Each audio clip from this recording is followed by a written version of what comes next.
musibat kelgan zahoti bu Xudodan desa. Ha? Xudodan bu. Yana biz bir inna lillahi bor-ku. Biz Xudonikimiz. Biz Xudoning mulkimiz degan. Siz masalan birov o'zini mulkida xohlagan ishini qilsa unga aralashilmaysiz. Nima unaqa qilyapsan deyilmaysiz.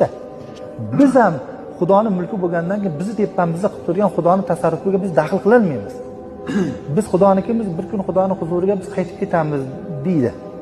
Ya'ni musulmon odam agar musibat kelgan zahoti shu gapni ayta olsa avliyo bo'ladi.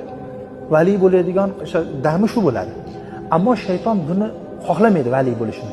O'shaning uchun shu musibat kelgan zahoti darrov buni ayblarni boshqalardan oqtartiradi. Mana shu qilgan deydi. Yo bu qilgan, bundan oqtardi chiqmadi, bu qilgan deydi. Aylan chiqmadi.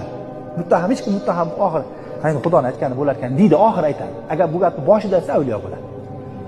Xuddi o'shagan ne'mat kelganda ham inson tortishuv yomon narsa ekan. Garchi haq bo'lib turib tortishsangiz ham yaxshi emas ekan. Shuning uchun payg'ambar alayhisolatu vassalom haq bo'lib turib tortishmagan odamga jannatning o'rtasidan joy va'da qilaman deganlar.